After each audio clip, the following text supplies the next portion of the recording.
Most people think that TSM's going to win. We're the underdogs going into this match. I think it's going to be a really tough battle, but we can definitely pull it off. 플레이오프에서 솔직히 가장 쉬운 상대를 만난 것 같거든요. 그래서 그래피티 만난 거에 굉장히 저희 만족하고 있고요.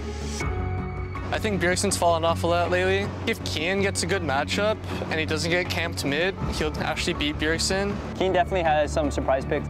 That definitely does throw Bjergsen up.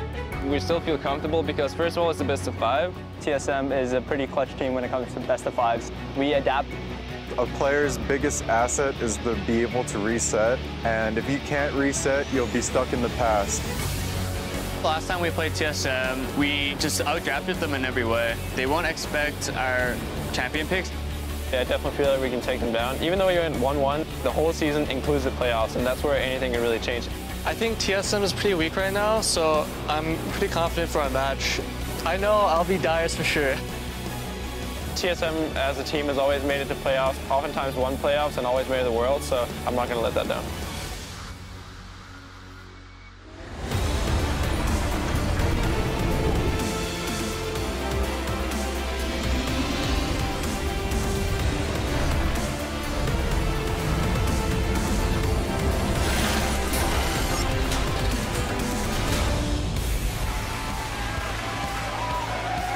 Welcome to day 2 of the 2015 Summer Playoffs, coming to you live from our studios here in Los Angeles, California. The fans are packed in and ready for another important matchup that will shape the playoff race.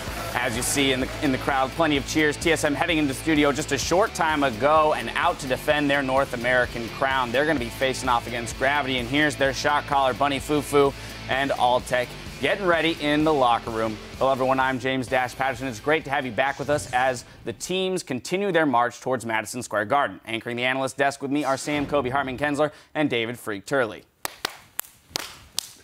Yeah! We did it! We nailed it! All right. Well, with one quarterfinal down, let's see how the bracket looks. Team Impulse swept their series against Team Dignitas. In addition to securing their place in the semifinals to face off against Counterlogic Gaming, Impulse has guaranteed a minimum of 40 championship points. Add those to their 30 points from the spring split, and Team Impulse have locked in a spot in the regional qualifier. That means Team Dignitas are knocked out of contention for the World Championship. But their loss is Gravity's gain, and they are now guaranteed a spot in the regional qualifier as well. Of course, there's still a little matter of the title of North American champions to settle first. So with that in mind, let's jump right into today's quarterfinal matchup. Gravity versus TSM. Over the course of the summer split, both of these teams reached the top of the league only to suffer dramatic drop-offs at the end. Yeah, and I want to start by talking about Gravity for a bit, because at one point they were the #1 team in North America. They looked so incredibly strong. The new guy Move came in and did awesome. Alltech fit right in as AD carry, and this team worked so well, and then it disappeared. Right? And to talk about Move a little bit, he was the ward leader by so much. He was second place in wards placed, first place in wards killed. He was just absolutely wonderful as a player. And then for some reason, the last 2 weeks, it just disappeared. He put wards down again, but he started dying so many more times per game, and the whole Team Gravity game plan just fell apart. Yeah, it really has declined in recent weeks, so they've got to turn it around here. Gravity, they're definitely one of the most diverse teams in Champion Select, and it's a really big tool that they have that they've been able to use in best-of-1 scenarios. It's going to be harder for them in best-of-5s. You know, champions that they've already been able to flex around to multiple lanes like Rumble, Shen, Heckram, Jarvan, Nautilus, of course Urgot and things like this as well for surprise picks. Those are really big things for Gravity on red side when they can guarantee counter pick. But historically, TSM, they performed really well in best-of-5 situations when they have time to alter their game plan between games. And it's going to be very important for Gravity and their coach, or against Gravity, for their coach Loco Doco to not only help them in between games to adjust, after something like a loss, but on stage as well in Champion Select. They can't afford to have another event like MSI, where they were faced with a different champion in Champ Select like Cassiopeia top, and they go into the game with no game plan, and they flounder around, and they crash and burn. This team, Gravity, is the most likely team in North America to do that to them, so they have to be ready for it. Right, and our champions, TSM, have struggled throughout the regular season and made some big changes to try and right the ship. First, they brought on Keith to try out for the AD carry role. Then Reginald stepped in to have a bigger role in the team's coaching, but nothing has returned TSM to form, and now they're starting playoffs with the lowest seeding they've ever had. Yeah, this is where a lot of the pressure comes for a lot of these players as well. You know, we talked about Reggie coming in, but also the low finish. It seems like a lot of the players on this team are kind of scared to make mistakes, and they don't really feel empowered to make game-changing plays besides Bjergsen. You know, even when Lustboy does go for initiations, they don't have the communication and the coordination to follow up on it. Now, there is also the tendency of TSM recently to play very long games, the longest average games in North American LCS, and they have the lowest cumulative kills per minute of both them and their opponents in those games at 0.59, I think, which just goes to show that there's a lot less action in TSM games. Yeah. Often, you know, because they're playing poke champions and they're trying to delay, but it's this very risk-averse style, and they're also averse to any sort of confrontation, it seems like. Yeah, and this is, I think, a big failing point of TSM, because I think actually playing aggressively is a good thing in League of Legends. Like, you should have multiple kills in your games. And honestly, even though Bjergsen himself is an amazing player, and the TSM formula for success, or at least their just formula, because it's, you know, only moderately successful, is Bjergsen goes off, Bjergsen hard carries. Okay, Bjergsen's great, right? He is the damage leader in North America. He is second place behind Doublelift in kills. Like, he is phenomenal. The pressure's on his shoulders, and he's still holding up the world like he's Atlas.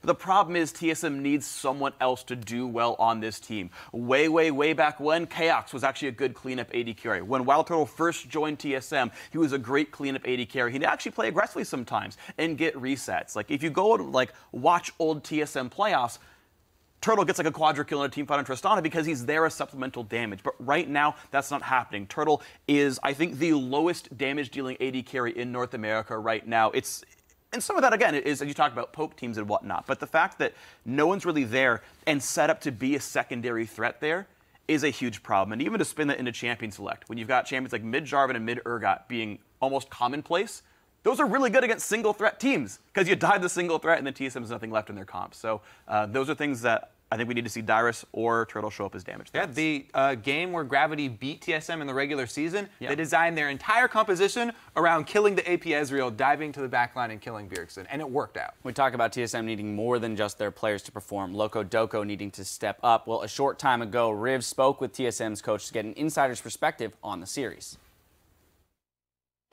Hey everyone, Rivington here in the Esports Lounge, joined by Loco Doco. Loco, a huge match versus Gravity today. You guys have had weeks to prepare for it, but I want to step back a little bit and look at the split in general.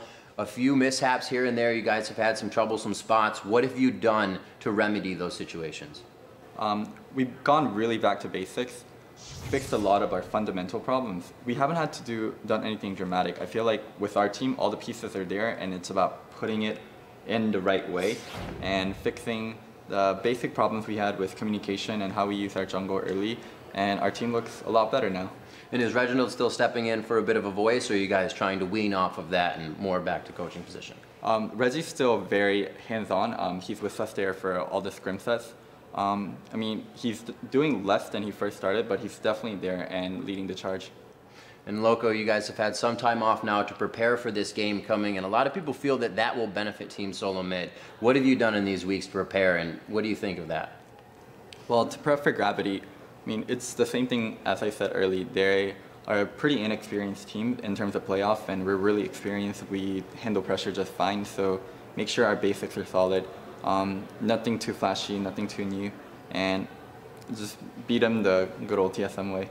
The good old TSM way. What is that way? Because Gravity has come out with great pick and ban phase. They understand now what to do in the early game with Bunny Fufu shot calling. How do you feel like that matchup is going to go today? Final question, Loco. In terms of shot calling? Oh, just in terms of the match in general. With Gravity having all those strong points coming through the season, how do you feel TSM is going to do today? I think we might drop one game to something we didn't expect, or if they have something really, really well prepped.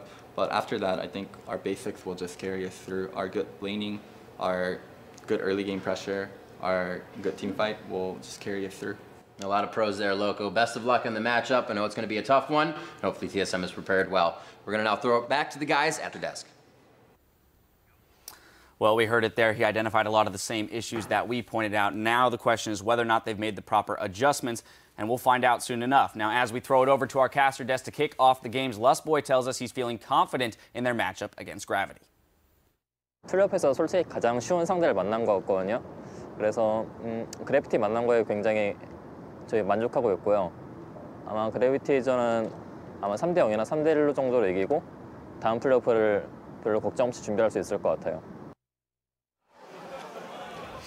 Interesting stuff from Lustboy. Hello, everyone. I'm Riving to Business III, and these dapper gentlemen are Joshua Jet Leeson and Aiden Cyrene Moon. It's going to be a pleasure casting with you two today. You got up here real fast, Riv. I was ready. I was so ready for this game. Right after entering Loco, I sprinted. I knew I had to be here for you guys. It's going to be good. You ready to carry me? Yeah. Let's get into it. Let's check out the starting lineups. On the blue side, it's Gravity. Lustboy saying it was the easiest one to get. We'll have to find out. Haunter in the top lane, Move in the jungle, Keen in mid. Alltech at AD carry, and Bunny Fufu at support with Coach Cop as always. And on the red side, Lustboy sitting in the side, see this TSM, Dyrus in the top lane, Santorin in the jungle, Bjergsen in mid lane, Wild Turtle on AD carry with Lustboy on support, and Loco Doco calling the picks and bans. Lustboy could be right. I mean, he's been dealing with Gravity all of his life, so maybe they do have the upper hand here.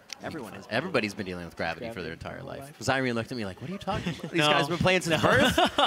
But in that, hearing Loco saying they have more playoff potential, they've been here before, is actually going to be very big. That experience is huge. Yeah, the experience gap is absolutely huge because Gravity, for when you look at them, all intents and purposes, is actually a fairly new squad. New jungler this split, Alltech coming in as well. This is actually Alltech's first playoff appearance. True. Yeah, and when we look at how much they kind of fumbled the pressure on later in the season for Gravity as well, dealing with pressure, dealing with the inexperience, it could be a big changer in this game here. TSM with the experience, although they have also been struggling lately. So it's going to be a super interesting series. One thing I'm kicking myself for is asking Loco how the scrims went, because that's always been a big leader for TSM, is they'll flip the other way on the way scrims have been going. It felt so good going into this tournament, and then everything is just wiped clean. It's like there was no good. And so much changes, too, when a patch comes out and you have extra weeks to practice it. You can even see a Diana ban coming out already targeted towards Bjergsen in the mid lane. And that's most likely not even just a Runeglaive, right? It got nerfed. Yeah, so I'm actually very curious as to why we're seeing this Diana. It must have had something to do with the scrims. Gravity definitely getting a lot of focus bans towards that mid lane, unless Santorin would be thinking of taking one of that Diana pick towards the jungle. Not something we have seen. Rumble and Janna to be banned as well from Team SoloMid side. That Rumble is a flex pick that Gravity can use, so a good double ban there by TSM. And they've only picked it on blue side as well for Keen in the mid lane. Right. Yeah, Gravity as well have generally found success when they can flex pick champions.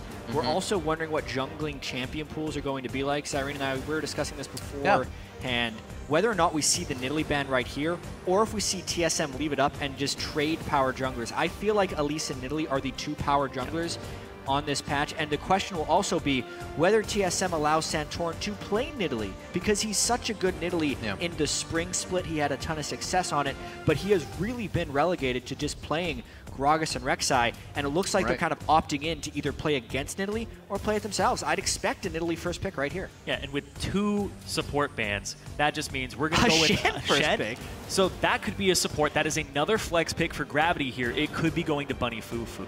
But do they play the flex game too much over actually getting a priority pick that goes by? Yes, that's going to be the question, because most of their success has come from playing flex picks. When they've gained most advantages out of pick and bans, a lot of it was the surprise factor they had over the opponent. Interesting. Whereas now I really wonder what type of surprise they will get, because everyone knows that Bunny Fufu could absolutely play Shen. They're preparing for both of the circumstances. At least in a perfect world, that's the way Loco Doco has been playing. I'm extremely surprised by the priority on Shen, because if it is a Bunny Fufu champion, you still have Thresh available for him. You could have taken a Braum later on as well, but they take the Braum away on TSM side, and it looks like they're just setting up for Siege on TSM. And Gravity, they might be going for global pressure here, having a composition that was working for them. You go back to when Gravity was winning a bunch of games, Tristana was a big pick for them, Shen was a big pick for them, and then we were saying you have to ban these out because that's a strategy they keep running to win. Does the Elise go all the way through here? Looks like the Eve may be the pick. A blind pick mid lane could be the Azir getting locked in, actually, in Team SoloMid. We'll answer with a Sivir pickup after Trist is also grabbed for Alltech. one other thing we do need to mention in this series is the importance we feel on having the red side, especially when looking at how Keen will perform in lane. He has performed very poorly when he hasn't been able to counterpick the mid lane. He actually has the most variance in his performance in lane. One of the best laners when he gets the last counterpick, being able to get double-digit CS at 10 advantages almost every time he's on red side. But on blue side, he's a negative differential. And now, with the Azir being telegraphed, that's not a pick you flex in the current meta. So Bjergsen will know exactly what he's going up against. And I'm expecting a counterpick from Bjergsen on this Azir. Which makes it even more curious that Gravity selected blue side for game 1, and they put this much priority onto Shen. Because that's what this whole pick is for, is you get that first pick priority. So there's a strategy here that we may not know, or it may just be them going back to what was working for them in the first beginning of the second split. Because they won 4 games in a row with Shen support. Or 3 games. There you go. Very interesting. Would you say that this Lulu could even go top for Dyrus here? It could. I think it could. That's TSM playing a bit of their own flex game from the red side here, also with the counter to see what gets picked up. They already have what Bjergsen may want in that mid lane thought out, but depending on these 2 picks, that may change here. Remember, the supports and mid lane were pretty much focused here on the pick ban phase, and still, Gravity was happy with picking up one of those mid laners very early in this. Yeah, there is a lot of power within the Azir pick. Yeah, for sure. Definitely. The safety. It's what we heard before. If Keen has a good lane, if Keen. If he does, Azir makes it a little bit easier. Yeah, so Evelynn jungle, what will this last pick be? This is when we know whether or not the Shen is a tank, top laner, or tank support. Bunny Fufu's, you gotta play Thresh. Keeping it Thresh. There it is. Took away 3 supports from the pool, and it is Bunny Fufu's specialty support, but it's going to be moved, prioritizing the Evelynn over Elise here. That just seems like his style, though. You want to be able to move around the map, not so much contest people in fights, but be able to get objective control and vision control. And counter ganking, too. Taking a step back, it is a little funny how TSM used 2 support bans on Bunny Fufu, and he's playing Thresh, his best champion. It's so true. They got rid of his disengaged supports. Thresh can disengage too, man. He does everything. Like, it's not the same level of protection, but I wonder about those 2 support bans. They're mainly trying to block specific things with those bans, and Thresh is kind of an all-rounder. Here, though, we'll get to see whether or not this is Bjergsen playing Lulu or something else. Will we see the Jarvan that he's been spamming in solo queue? That's the main question I have here. Jarvan, Victor Kog'Maw. And that's going to be Dyrus Olaf. The top Olaf. We were talking about this. I think this is a huge pick in the current meta for top laners. You get so much priority, and it actually works extremely well against Shen. Yeah, Shen does not have enough damage really to break through Olaf. Olaf can close the distance and completely destroy him. They also get the Lulu for the move speed plus the Sivir. This is actually a Dyrus comp, which isn't something TSM has ever done but if in my memory. If you remember, Dyrus bringing out, I believe it was the Rise last playoffs, that he was absolutely able to kill Impact on over and over. Dyrus has shown up in playoffs numerous times, so to start doing it now, I don't know, might be a good thing. The crazy thing about this as well is Gravity's, one of their greatest strengths was flexing things and surprising the opponent in champion select. Yet this particular champion select, it is Gravity on the more common champions that they have played, almost no surprises. But TSM, with the red side, uses the flexibility and the last pick advantage to pull out something completely unexpected. Flex. Now the question will be on execution, guys. Going to be a very interesting matchup. TSM finally showing a bit of power in the top lane. We'll go over Haunter and Dyrus later. Definitely a different matchup or style of play that we've seen throughout the split. And now that's going to be kind of flipped on top of its head here. Haunter on the tank, Dyrus on the aggressor. All day we'll be checking in to see who you at home think will win this series and move on to the semifinals. Keep voting with the hashtag GVWin or the hashtag TSMWin. And we'll tally those up as we get into and throughout the game. We're just about to be on the Rift here for quarterfinal number 2. Gravity versus Team SoloMid. Both teams fans out to represent here in power, and they're going to need it. It's going to be a long series. We are now on the Rift. And you were talking about it, Dyrus composition here. Lulu, Sivir, so much speed to get Dyrus into the back line and put threat onto Altec. Altec is the majority damage dealer of Gravity and the highest damage per minute AD carry in the league. If you can shut down Altec and put pressure on him, which we saw other teams doing at the end of the split, which led to the demise of Gravity from first place, That looks like the strategy TSM is going for here. And we heard Gravity saying if they can protect Keen, things will be good. But Bjergsen knows when you face Keen, you have to be ready for a few surprises. The thing about playing against Keen is that you never really know what to expect. Even on blue side, he's willing to blind pick champions like Rumble mid, Jarvan mid. He has no fear of what to play or what he'll pull out. So playing against Keen is always fun. He's kind of like that waged out factor. Well, he'll pull out anything at any time. And one of the funniest things about that during the regular season is Bjergsen actually ended up playing a lot of Keen's surprise picks and learning them for himself. The biggest example of that would be when Bjergsen picked up the mid lane Urgot after getting a little bit destroyed by Keen's Urgot. Obviously, Urgot has kind of disappeared from the general champion pool. Don't need to talk about that now. That's a whole different topic. This game in particular, though, it was actually TSM throwing the curveball. It's not a mid lane curveball. It's actually a top lane curveball, a move speed composition for the top lane Olaf. And I really want to see how Santorin and Dyrus work around this, how TSM works around this, because for this composition to work best, it is top lane priority. Well, it's already a power move here from Team SoloMid. They feel like they're kind of working off the ball, making sure they can find out where Gravity is. They move together, they move safely, and Gravity also squeaks out. Really nice. Move wasn't spotted. It was Haunter who was spotted. They went in after him, but Move was able to scout TSM with his vision. Yeah. So they'll see him with the ward right here. This is another thing. So we've been doing a lot of backwards analysis here, figuring out why Gravity was winning games and why they've kind of fallen off lately, and throwing out kind of the outside of the game aspects that could be true, like the added pressure and teams more preparing for them.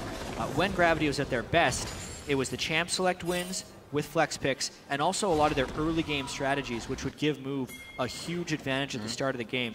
This is another one of those examples where Gravity goes for an early game play, but this one actually sets them behind ever so slightly. It was spotted out, they had to retreat, there wasn't a massive disadvantage, but they're already playing from a little bit of a hole. This works out for Team SoloMid for now. We'll see if they can continue to adapt or keep a lead for themselves. We know mid-game adaptation for Team SoloMid is where they falter a bit. And if Gravity still has a few more tricks in mind, it might be able to throw TSM off. Game's evening out a bit as we are going to see the bottom lane start to reach the turret. TSM almost done with top. But this is an incredibly fast tower push. This isn't even cannon wave they're slow in the bottom, now. actually. This is where the cannon shows up. So this is the third wave. They did red buff, Raptors, immediately come top with a lower HP Olaf, who has the increased attack speed. You can tell they've ran this strat a few times. Dyrus tanks a ton in the jungle, increased attack speed with the low health, and now they're going to try and bounce the wave. So this could be one of the long con freeze strategies over here. What an interesting open here. Dyrus may have a frozen lane for himself because Turtle is actually the one heading down to the bottom side on Sivir. Oh, tricky play to Keen. Spear does hit Javelin, almost giving him enough of what they need. Both summoners used in mid by Keen there. That's the pressure that Bjergsen's going to be able to exert on this lane now. He was down a little bit in CS, but Lulu now gets to execute on the lane bully pattern with those summoners down. And Santorin, one of the guys who was actually the first to pick up jungle mid lane. He was playing it even before she got those buffs to the hunt to jungle creeps. So if he can keep visiting this mid lane, it's going to give Bjergsen an advantage, but it is a Dyrus composition. But when you give Lulu a lot of AP, you have a secondary threat in the mid lane as well. See what kind of wards teams have set up. We don't have sight stones just yet, or the rubies on the junglers to get there. Still just pink and vision wards coming in for Move. He'll keep that going. Unless, boy, a ruby crystal behind just now as he has not been able to back. Or, again, I should say.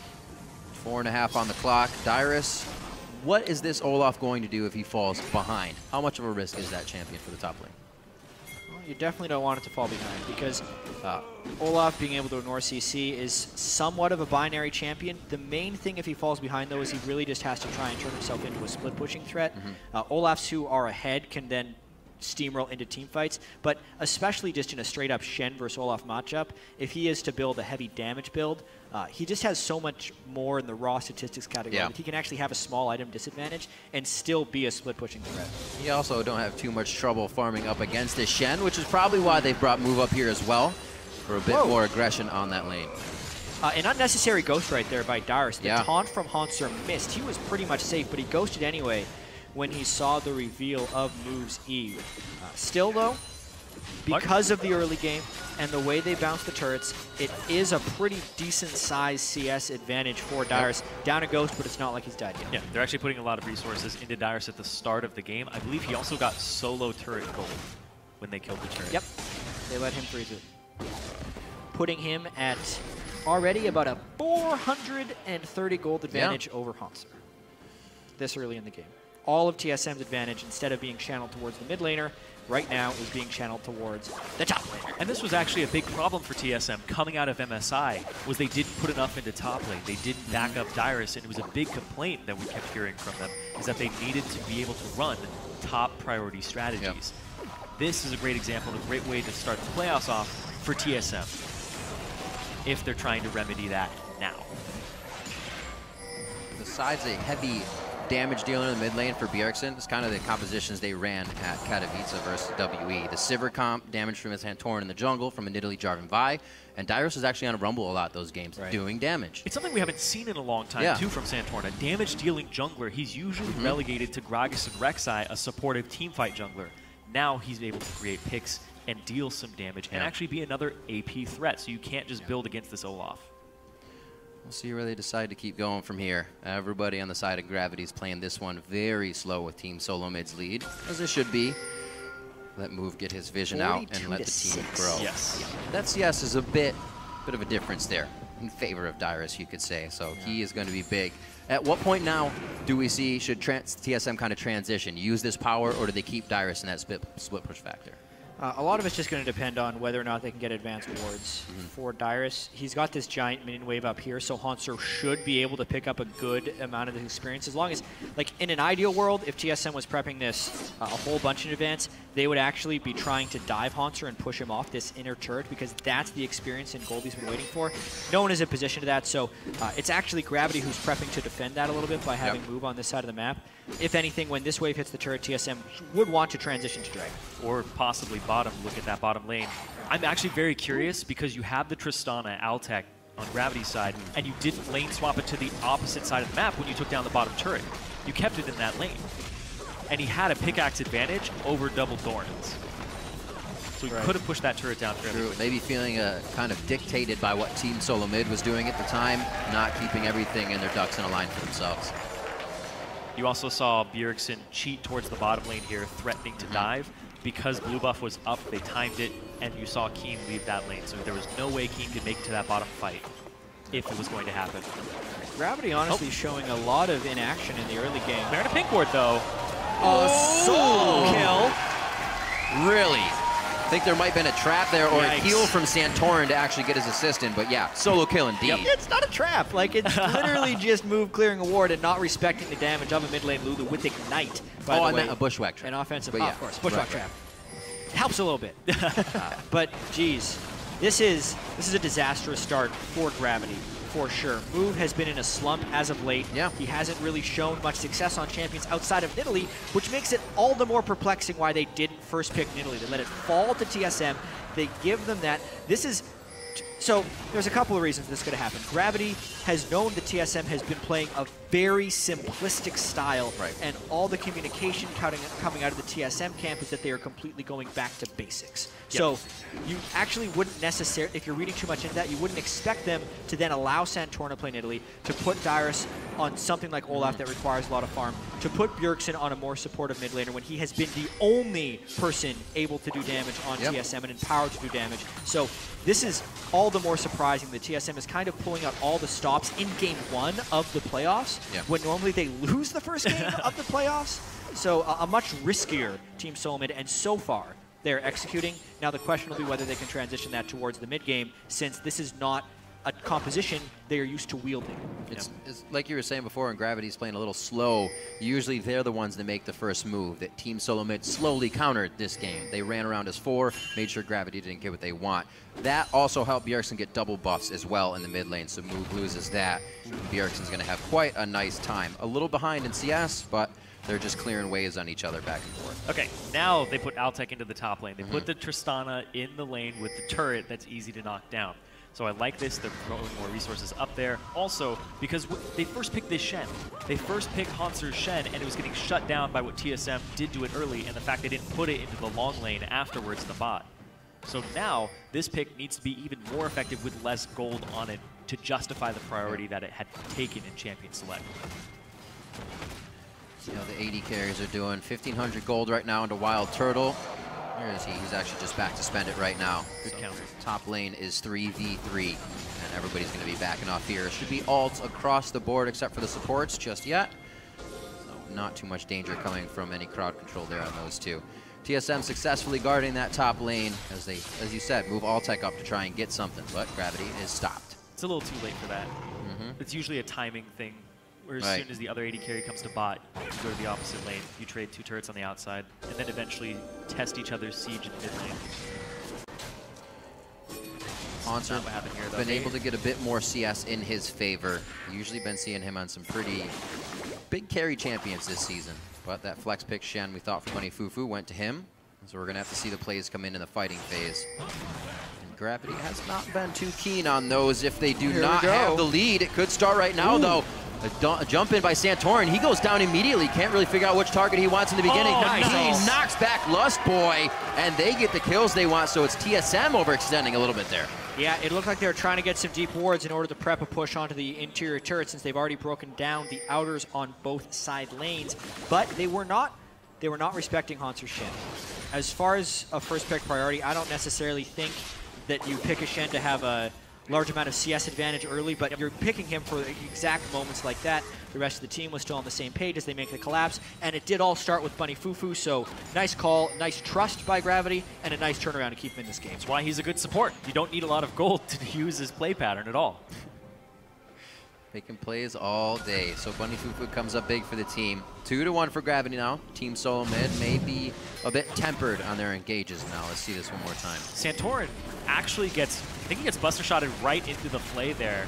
So pulled even further than he had thought he was going to go. TSM actually has no vision of what, or they would have vision of the members in lane, and they just did that blindly. That was a really, really poor leap forward by Santorin. They had no numbers. The Shen ult had actually started, and he was leaping into Altec towards the fray when, as soon as the Shen ultimate begins channeling, it's time to turn tail and run. If Santorin did not go aggressive on Altec, they could have diminished their losses right there, only had 1 death, but instead, it was 2. Yeah, these pink wards this game, baiting everybody out. First move, now Santorin. Baiting them with their own selves. Lustboy and Santorin still going after the wards. You know, Lustboy was a very big help in upping that ward game for, or the mid game, I should say, mid game vision for Team SoloMid. Very helpful with that on the team. See if they can keep it going towards Altec in the top lane. Keeps himself safe with a pink, and there won't be a kill coming there from Lustboy and Santorin. But he's still pretty far up here. May lead to something. Dyrus in the bot lane, just keeping that split push going. And you were talking about how Shen doesn't need a whole lot of gold, but an Olaf with a lot of gold against the Shen, as soon as he gets that Black Cleaver, he really gets his split push on it. And the fact that his Q will apply it in team fights across multiple people just really opens up Wild Turtle's Ricochet to do more damage, enables the team to actually have multiple threats on it aside from just the Olaf. So I think this is a very good pick with a Black Cleaver coming in already in 14 minutes with 100 CS. Jeez. 29 over the Shen. So his split push is definitely online. Let's head back towards the top side as well. We'll see if he actually gets into any trouble here. The move is going to be backing, so it looks like everybody's kind of taking a break. The gentleman's agreement. Turret's going to be cleared top. No one's there to clear it, so just keep farming the waves on either side. No, Altec still doesn't get it. The team leaves him there alone. This is going to take even more time for Gravity and give TSM time to now move on this bot side of the map. Yeah, it looked like TSM was a little bit slow in that rotation because Dyrus could have been up there sooner. Right. But now Gravity was also a little bit late coming back, or they should have stayed longer to finish it. Kind of caught between 2 choices here, giving TSM a slight edge on the turret damage bottom. It really looks right now like neither team is playing to fight. I think TSM could have the potential to pull off some fights. They need to use the mobility of the Sivir ult to find fights. Lantern out, hook misses. You might want to disengage on this one. Gravity is still going to look to stop this dragon. It just spawned. TSM has already prepped the wards on it, so Gravity needs to get the vision down if they want to do anything. Lulu ult down right there. A very perplexing move to cast it that early, making this dragon all the more risky because they can get 5v5'd and collapsed on in this pit. They will not have a Lulu ult. Yeah, they already pulled Altec down from the top lane, so Dyrus is going to be able to free farm in the top lane and shove that turret out if he wants to, but he's also just prepping TP just in case. Nice positioning He by can actually Gravity. push this more, yeah. He stops his back to continue. Well, he was on a ward as well, so they can see what he's doing. Looks like he's going to try to take Gromp here, and he's going to keep it. He's going to let the wave build up. He'll have more at the turret. That's not already getting crushed, but his back is coming in. See if this actually becomes a home guard for him. Yeah, if he shows the top... team is deciding. If he It's shows still a top, decision. it gives you priority on Dragon. Right. Because you have your TP up there. Shen would have to get up there to match him, or you just send all 5 people into the Dragon Pit, even then. This is that not want to fight you were talking about, Chad. Yeah, They're just dancing around each other. They're setting up for a bushwhack here on the bot side. Not going to find anybody wandering through the jungle. Gravity knows better than that. Yeah, nice defensive ward there that Gravity has on the side. Evelyn's coming for a flank. I don't know if they want this. Keen looks like he's also trying to come around. Oh, that's a pink right ward, to pink bud. ward. Oh, move. This is not going to feel very good. He gets taken down. Another initiation. We saw the same thing in mid. Move gets himself into trouble alone. Altec gets hit up now. Winter's bite, but he's able to jump out. And Dyrus, on the wrong side. Dyrus not on the right side. Lulu ultimate is up. They're going to go ahead and use that onto Dyrus, and they should be good. Wild Growth keeping him safe. Lust Boy hook. Nobody can really go in under that. Winter's bite almost hits to finish with Santorin's javelin, but they dodge it out. Yep. Bjergsen flashes forward, getting a little hyphy on the side of TSM, but they know they have the turret. They're going to start backing out. Only 2-2 after all that scuffle. Yeah, big win though. That's now 4 turrets Right. to run. And the big thing is that TSM beat Gravity to the punch there. They expected a flank move from Eve, so yes, they did spot Eve in the pink ward, but they were also there to meet Eve pretty much as soon as Move walked into the area. Hanser then ulted in, so it erupted into a 5v5, but TSM had the jump on it, which is the big reason they came out ahead in that fight. And all these pink wards that are being placed around the map for both sides are causing these conflicts. People are fighting over the vision game, but also right there, it's TSM being able to get the jump because they were playing the vision game behind them and being conscious of the Evelyn, giving it its due diligence, giving it their attention to these wards. So it's good placement on their flanks. Great placement. Gravity as well. Seems like they're itching to get back into this one if they're going to run back into a completely TSM-covered jungle of their own. Every conflict this game has so far started with a pink ward or involved a pink ward in some way. Yeah. Cleared them all. Well, the pink is finally cleared by Altec in the bottom. You see him run away from the tri-brush. Hanser trying to clean up his side of the jungle, and Move doing the same. A little bit of repairing here to do. They're 4K down. Those turrets and the control of the map just all going to Team SoloMid. Back to fundamentals for them, really. We haven't seen them kind of push themselves beyond their means. They're just doing it all step by step. One thing that could end up being a story in this game from a team composition perspective is what type of backline access is TSM going to have? Because if Keen and Altec get into late game and begin to free hit, specifically Keen on Azir, the question will be whether or not Dyrus has enough dive to finish him off. He's going to be a really fast Olaf. He'll be immune to all the crowd control, but he still won't be able to run through the Azir wall. So if Keen can put himself in the right position, that is still impassable terrain. But he's going to be so fast that I don't know, and he's so powerful that it's probably going to be enough for them to go through. But if there is a fight, Gravity, even with the gold deficit, because of the backline damage they have, could turn some team fights in their favor. Well, technically, Gravity's where they want to be because they do have the if Keen scenario. If Keen gets through laning phase, okay. If Keen, he is. 1 kill, yeah, he may be down 10 CS, but that's If still Dyrus fine catches for... Keen. Yeah, if Keen gets caught, though, there's the barrier. Huge shield coming in as well with the Stand United.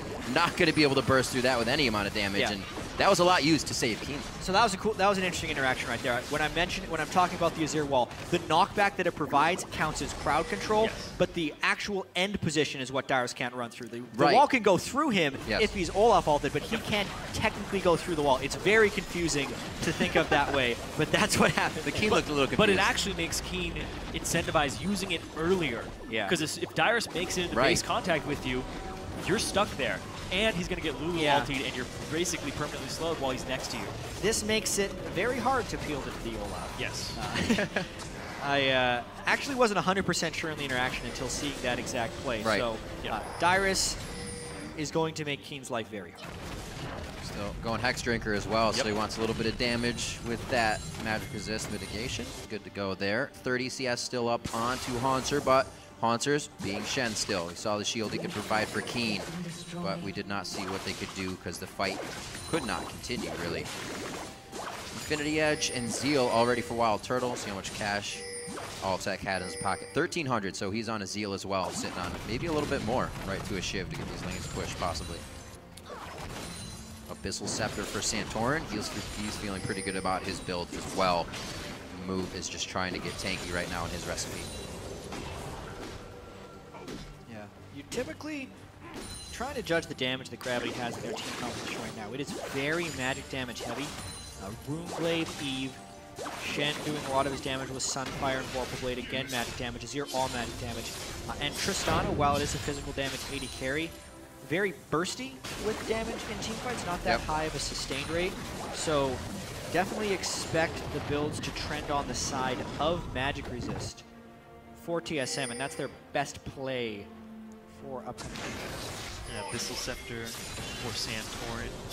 You can do stuff like that now because the Runeblade gives you a lot of the mana back. Oh, yeah. Previously, you kind of had to go Tyr or Roa on the Nidalee, but you're not locked into that build anymore. I really like this build because it doesn't have that ramp-up time to it. You stay relevant in the mid-game and even stronger than you were before.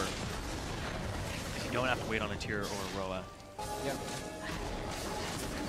But speaking of damage threats, though, this gold advantage has kind of crept up over time. TSM items just got explosive. It's from these turrets.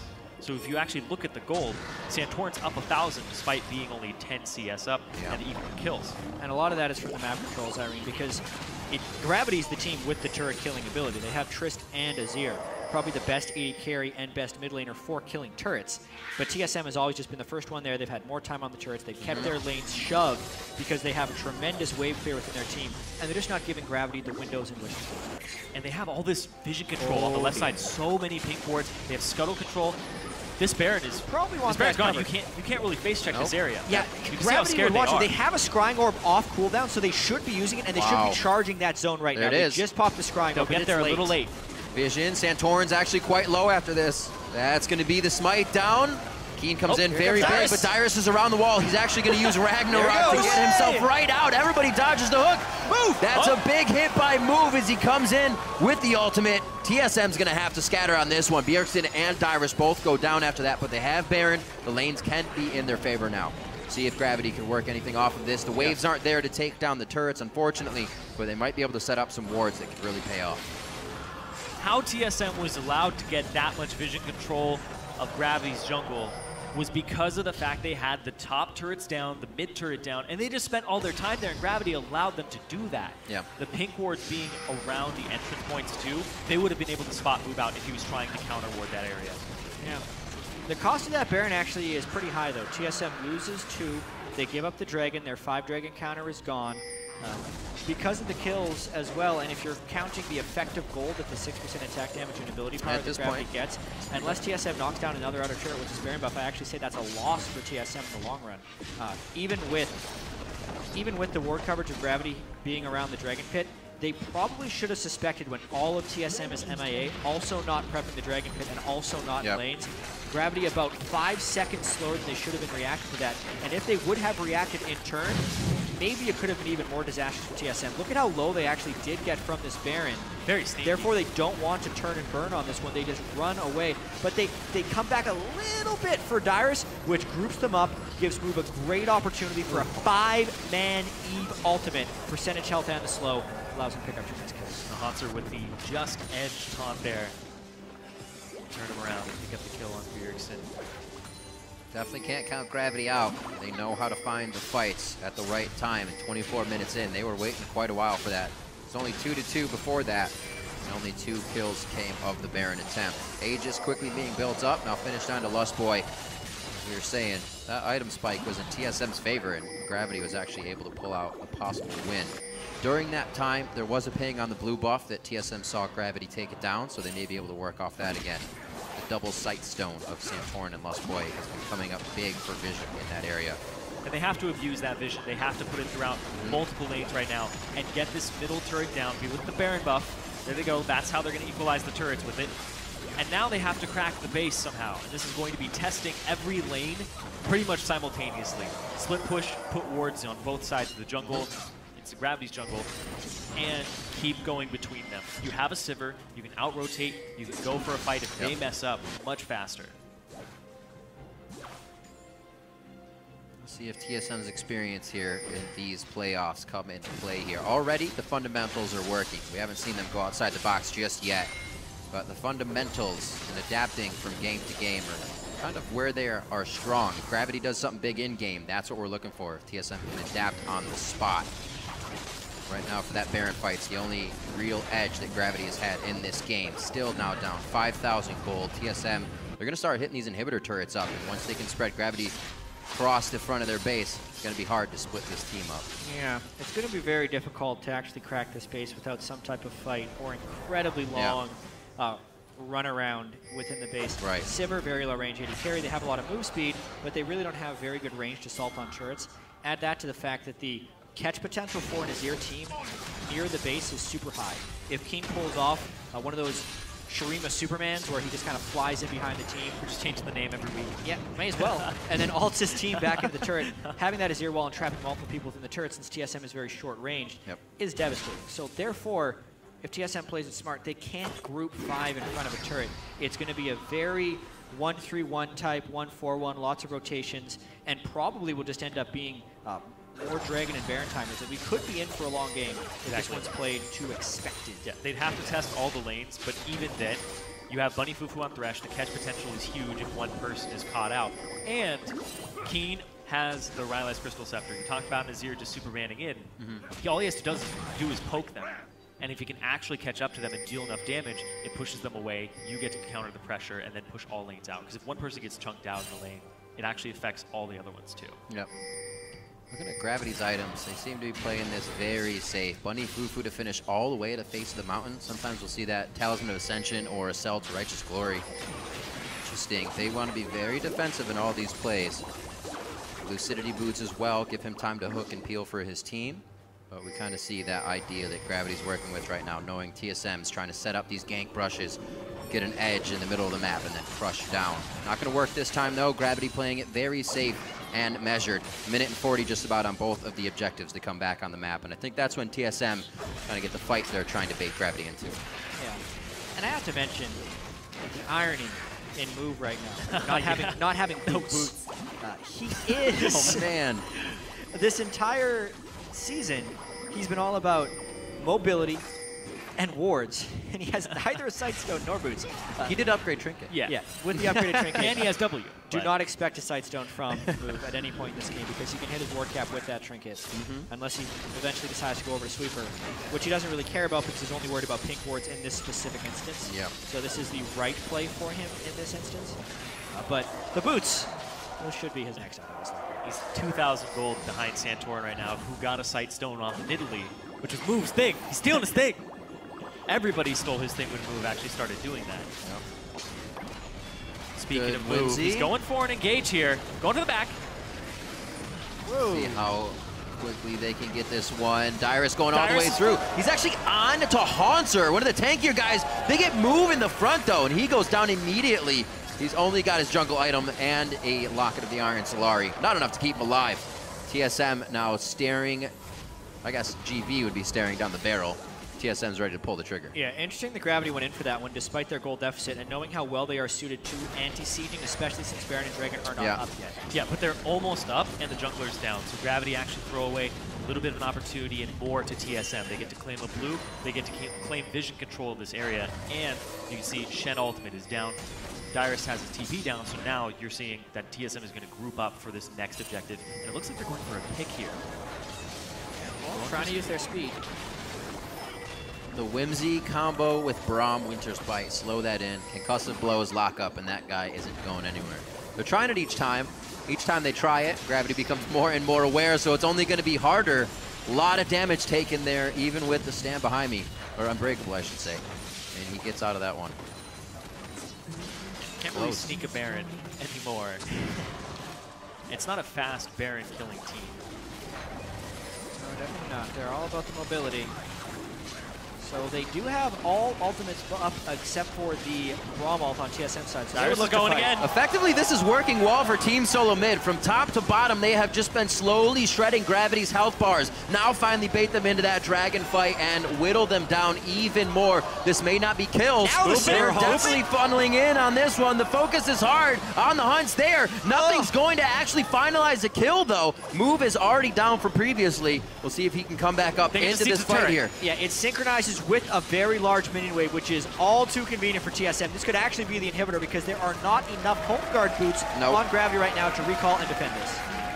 1 kill for a turret and an inhib to pick up there. TSM, that's not even a trade, that's what they got on their side. Yeah, well, so much of this game has been Bjergsen blowing his Lulu ultimate very early in a defensive fashion. This time, when they forced the Dragon, Gravity moved to defend 4v5, and TSM was able to use the Lulu ultimate offensively. Dyrus ran in, they got the Lulu ultimate, they blew them up. But in doing so, now they are exposed to a potential Baron. Azir crushes this thing. TSM slow on the recalls. Much faster. Can he even steal it? No, it's Baron. Oh boy, that was close. Wow. So in getting the inhibitor, TSM overexposed themselves. That's a tough one to lose, but Gravity, because their recalls were basically synced to eventually get the inhibitor, that's the way it worked, but we gotta go over this fight one more time. Yeah, this is the combo right here. You get Dyrus into the back line with his ultimate, with his movement speed increase from it, and then you give him the Lulu ultimate, and if your team is lagging behind, he just slows everybody down for you with his axes, with the Lulu ultimate on him. And then it's just movement speed increase after movement speed increase to trail this fight off. I don't know how they It's a great combo. Fast feet from Gravity there to get out of that. And we even talked about how if Dyrus gets separated when he dives in, he's still going to have the movement speed slow on him. Yeah. That by the time your team is freed up, he'll catch him. I have a great composition for catching. Long Seems like it's been lanes, the one person. So really big credit to Gravity for being able to dip and dodge these crowd control effects coming in from Team SoloMid here and there. It's that chase down. Yeah. So Baron now for Gravity, they can do a little repair work on these lanes, get it pushed out, maybe to the river, and find a fight in the jungle that they can actually control here. Team SoloMid does not have as many wards as they did previously towards that top side. It's all on the bottom now, and that inhibitor's already gone, so they're going to have to get those wards moving.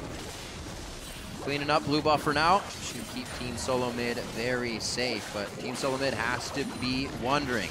Many games have happened like this for them this year. You can even think back to the first game versus Cloud9, where it becomes a late game falter. Keen can do that on Azir. There are plays to be made from this team still. It's pretty tricky. And Gravity just seems so measured when they go at it. Gravity's definitely doing a lot to stay in this game. Being able to sneak the Baron after the inhibitor goes down, being able to get that one Dragon when TSM did pick up the Baron. When TSM is going for the big game-winning plays, Gravity's been doing enough to neutralize it and stay close. And that's the type of thing that can really stretch these games out and make the next mistake game-deciding. Basically, since Gravity took the Baron buff, the next real TSM push can't come until Baron is up again, which is a good 7 minutes after. Small things they've done. Even that one Dragon, they were able to put themselves in between, have stopped Team SoloMid from really having a huge win condition here. Nice little base set up outside on the half of Team SoloMid here with the legacy of Shurima, but it doesn't look like they can even really control it that much without a big minion wave. So it's just to stall out the game, still allowing their lanes to push out nicely here. They may be able to get something on Team SoloMid. Dyrus is now going to have to take care of bottom and respect that wave as Gravity sets up some defense. So I'm looking at Bunny Fufu's build, and I'm half hoping that that's a Zeke's Harbinger to enable Altec. Because it could be a Frozen Heart, but I do want to see the Zeke's out of him. Altec is just so much of this team's damage. It would give him the 100%, or really close to 100% crit rate there with the Static Shiv. That it would definitely enable him to be a large carry threat. Dyrus dives him, he's going to get crit multiple times, and he may not even survive. It's exactly the item that Gravity actually needs to face this specific TSM iteration. TSM's putting everything on a Dyrus. The only way you stop a speeding Olaf is killing him. So whatever type of burst damage they can do is the greater. Way back in Season 2, back when top lane Olaf was very, very popular, there was always this swing moment in the games. Whenever the AD carry becomes powerful enough to kill the Olaf, the game ends. Olaf can no longer win the game at that point because prior to that, he's always just being able to steamroll and crush that person. Yeah. AD carries did scale much more aggressively back then, so, and there's been some top lane itemization that makes that even harder, but with the Zeke's Harbinger, it may be a call back to that time. It won't be until Altec is near max items, and when you're adding in the fact that there's a Lulu ult and Lulu shields, maybe we never reach that point. Exactly. But that's what Gravity should be going for. And you were also talking about top lane itemization. It looks like it might be a Thorn Mail. It is just a cloth armor, but he is clearly itemizing against Altec. The Ninja Tabi on top of the Randuins, and then another armor item in the works for Dyrus. He knows it's going to sting. I mean, he'll be running right past Keen, right? Keen's going to be focusing other things. You don't have enough soldier moves to follow where Dyrus is going. So I do like it. The Maw of Mount Mortius already built in. Santorin, a little bit of safety with his Zanyas built up now. Just completely a core item ahead of Move at this point. And Move went mobility boots as well when he finally did hit them in the jungle. Gotta go fast. Gotta go fast, I guess. Yeah, the largest goal discrepancy is between junglers. It's 3,000 in favor of Santorin. Gonna be difficult. Move just trying to put in the cheeky plays here if he can get a few to be made. The team may be able to squeak themselves back in with, as you guys are saying, Altec's power, or maybe a good play from Keen here on Azir. Yeah, Santorin and the rest of the team setting up in the side brush. Nothing gonna come of this, but reset minion waves in the mid, back and forth. I think we'll get this for a few minutes until they decide to go for one of the objectives. They love this push. Yep. They love baiting out the Baron, but what they also accomplished by having this line of pink wards is they protect it for 3 minutes. There's no way Gravity has any wards behind them in the Baron pit. Yeah. So then they get to set this up. This is a play that's actually making it so that they have this controlled in a minute and a half when the Baron does come up. So being very stubborn with this area. This is my lane. Yeah, they need to be. That's basically the last win condition TSM has. It's a little bit surprising they're not trying to utilize Dyrus more in the split push role against Haunter. Haunter, though, really, really heavily prioritizing armor. It's very hard for Dyrus to cut through him in a substantial way. And because of the Lulu Sivir, Dyrus is a very key component of their team fighting. So they're kind of bringing a split push champion, but since they need it for team fights, they end up grouping more frequently. And yeah, this game will be hinging around these objectives, since that is what TSM needs to control, and also it's what they need to draw Gravity out of their very effective trouble. Bjergsen has a lot of AP at this point. He's got 600 exactly, and the Luden's Echo. Yeah. So he's a very large AP damage threat, hitting the level 18 already. So it's not just Dyrus you have to worry about anymore. Move getting hit. Playing a little scary, but he still has the safety. Keep doing what he's doing. Dyrus canceled TP. That's not good. They needed that TP for also going threat. He could have also come in with home guards if he would have recalled. Instead, he gets distortion boots, more frequent ghosting, and a faster ghost. Got to go fast. That's really all Everybody this wants is. to go fast this game. Remember, with the 600 AP, that puts Bjergsen's Wild Growth at a 900 health shield, not even counting the 600 health he's going to be getting from pick shields. So it's if he puts both of those things onto Dyrus, it's an extra 1,500 health. It's basically a whole person on top. Gravity is literally doing everything they need to not fail in one of these fights. Right now to Dyrus, the team's gonna go huge. Haunter doesn't get a taunt there, but it's still enough pressure to push Dyrus out with both summoners down now after that teleport was used. That's disaster. TSM gives up Dragon for no contest and then loses their Ghost and Ultimate on their main engage, and then they fight! What? Altec takes the Lantern back. He's safe. Enough peel for him to dish out the damage on the back line, and Lustboy and the rest of the team, they can't close that. Haunter gives a quick shield, but he's also able to get that one out. His teammate goes down, and now Team SoloMid back and forth with Gravity in the mid lane, and it looks like Bjergsen rather on the Lulu, able to pick up Bunny Fufu here after the hook goes through. A triple kill for him as he comes out very big, and Santorin's able to clean up the turret from that Azir as they push down mid lane. Inhibitor coming in for Team SoloMid. Looks like they may go down for the bot lane here. They're going to get mid, then bot. They have their AD carry and a minion wave against Just Shen with long death timers. This might be the game. Oh my goodness. Lustboy's ultimate was key in that. It kept Altec in range because he had to walk all over the slow field, and they picked him up, and then they just ran all over the team with the speeds. This was how this comp is built, and it worked out perfectly there. They're just going to end the game. What a ridiculous fight to put Team SoloMid in the base of Gravity at the end. Altec jumping forward. Gravity not being able to close the gap, and Team SoloMid found the fight that they wanted and had been prepping for the last 10 minutes in mid. man, that's one way to end it. Like, yes, TSM won that fight. We need to look at that again because the whole slow play and prepping and anything you would expect from the TSM team of having Dyrus run in with Ragnarok and Ghost and then zoning the team fights, and none of that happened. Yeah. That was just that was a complete mess of a last team fight.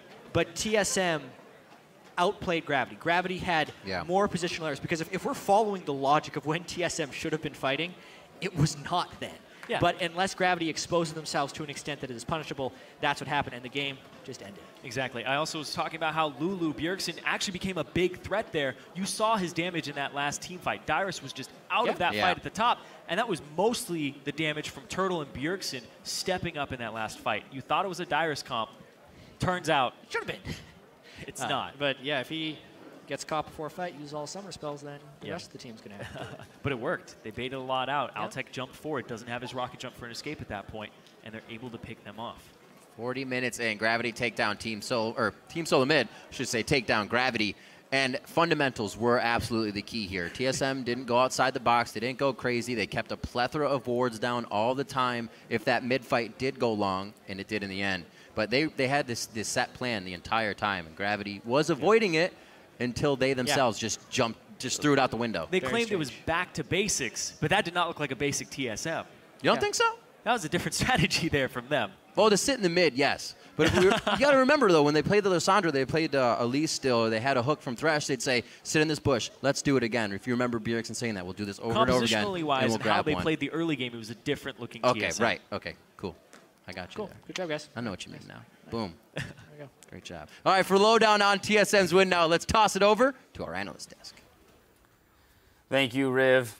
Guys, at the beginning of the show, we identified a lot of the issues TSM had coming into playoffs. Well, they came out game one with some answers. Yeah, I mean, these are the things that I've been talking about for the last couple of weeks for TSM, empowering the rest of the members to be able to make plays. Not only do they give Santorin the Nidalee that he's wanted to play for so long, they put Dyrus on the Olaf. Bjergsen is an enabler with the Lulu, speeding people up and providing defense for them.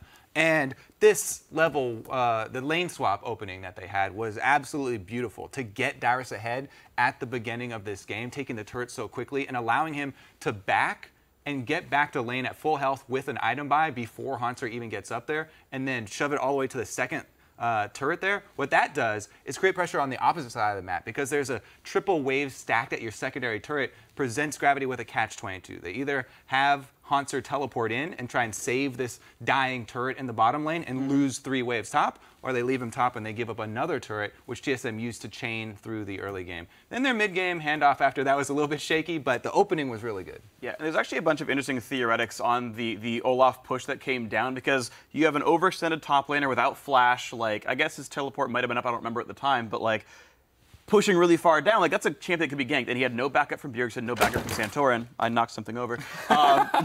We're good though.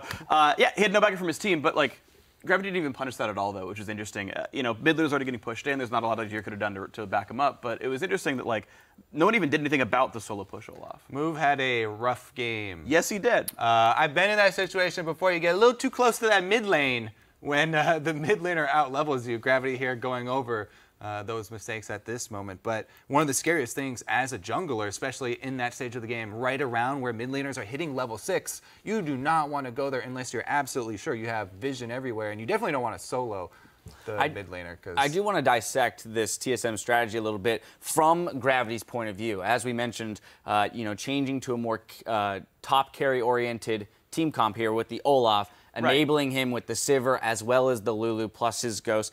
How do you, from the Gravity perspective, being on the losing end of this, attack that strategy moving forward?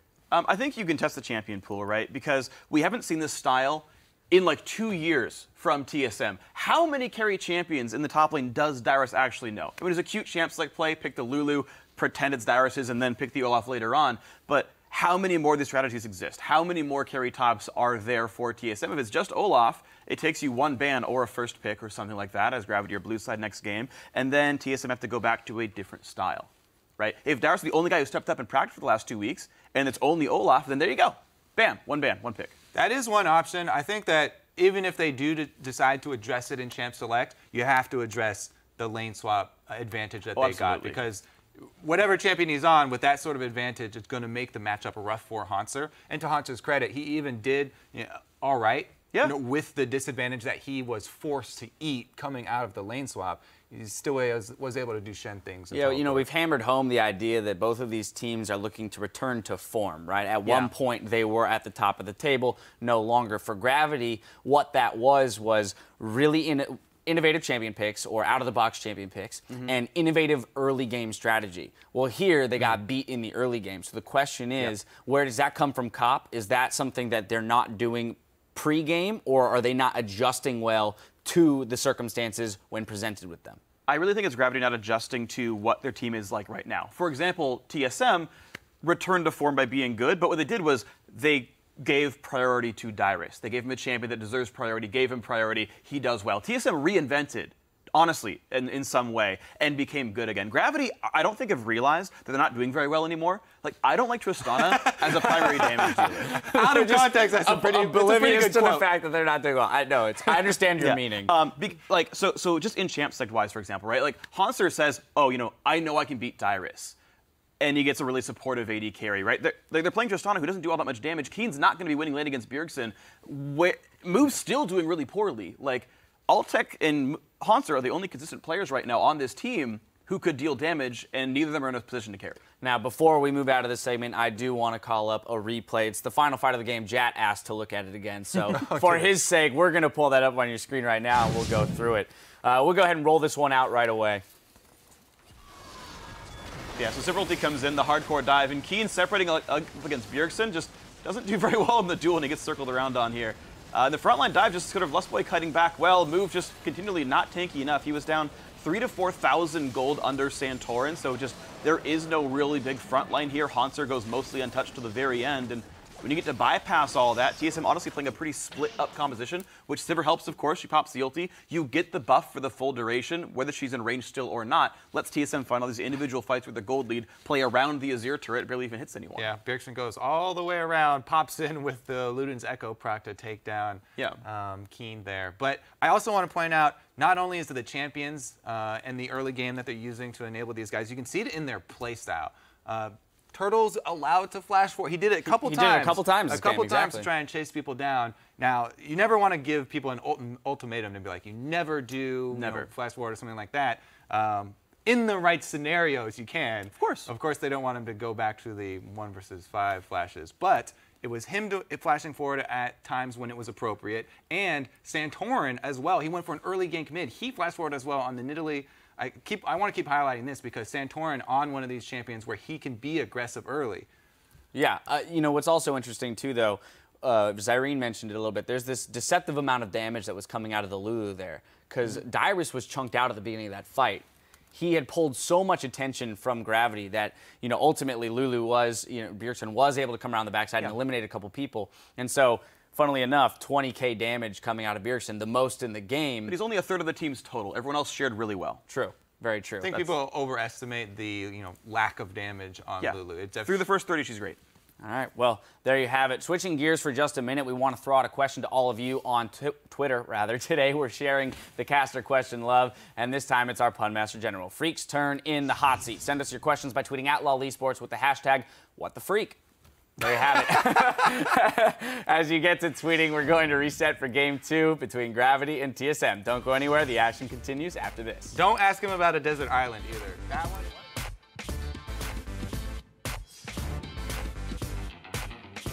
You feel good? I feel good. You feel good? I feel good. You feel good? I feel good. A jump in by Santorin. He goes down immediately. Can't really figure out which target he wants in the beginning. Nice. He knocks back Lustboy. Keen comes in very big, but Dyrus is around the wall. He's actually going to use Ragnarok to get himself right out. Everybody dodges the hook. Nice. I take stump. Yeah. Hello, Celtic. Go to Hauntzzer. I'm coming over for Bunny. All right, we win this. Can we end here? We can end. What a ridiculous fight to put Team SoloMid in the base of Gravity at the end.